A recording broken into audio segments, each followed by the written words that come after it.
Objectif News vous présente l'interview de 18h.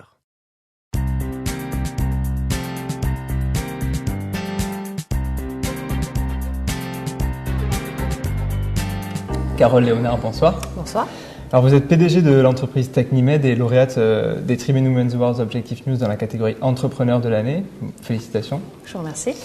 Technimed est spécialisée dans les biomatériaux pour la chirurgie. Cette entreprise a été fondée par votre père en 1990 et l'activité de recherche et d'innovation et de fabrication est aujourd'hui implantée à l'Union. Pourquoi vous avez choisi de diriger l'entreprise créée par votre père? C'était un défi pour vous? Après une carrière de plus de 10 ans dans le bâtiment, pour un grand groupe national, Cotéba Group Artelia, mon père m'a proposé donc de le rejoindre pour prendre sa succession, souhaitant prendre un petit peu de recul et profiter un petit peu de la vie. Donc nous avons fait une période d'essai d'1 an afin de vérifier que vous étiez compétente, que tout se passait bien. Tout fonctionne au mieux pour l'entreprise et pour moi-même également. Et finalement, j'ai été piquée par le virus et ça fait maintenant 3 ans et je suis encore dans l'entreprise. Je l'ai dit, Technimed réalise des biomatériaux pour la chirurgie, c'est un marché de niche.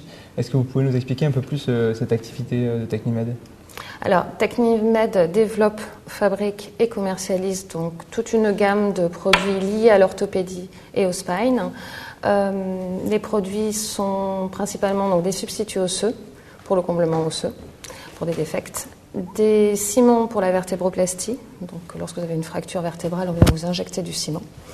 Également toute une gamme de polymères, donc vis d'interférence pour les croisés de genoux sur la technique ACL. D'accord. Également toute une gamme de textiles, ligaments pour le renfort et reprise du tendon d'Achille.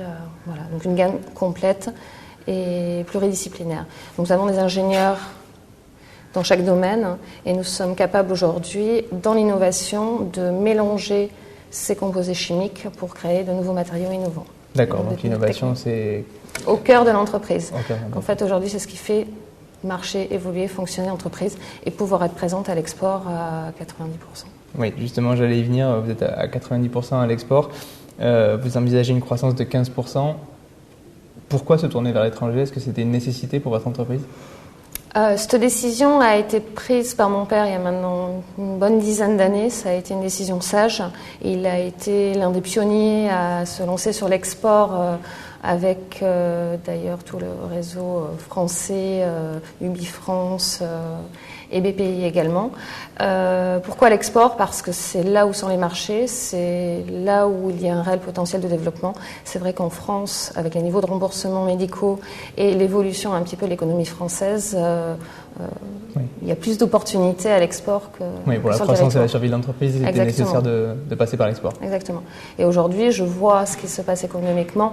De nombreuses sociétés souffrent et nous pouvons, nous, passer cette crise avec, je dirais, une relative sérénité parce que nous avons une croissance à 2 chiffres, ce qui est rare. Oui, ça compense effectivement les effets de la crise localement.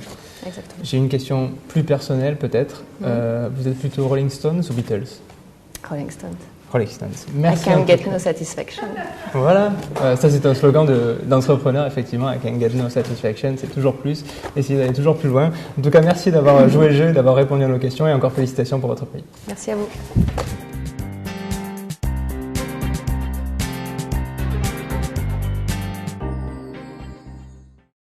Objectif News vous a présenté l'interview de 18h.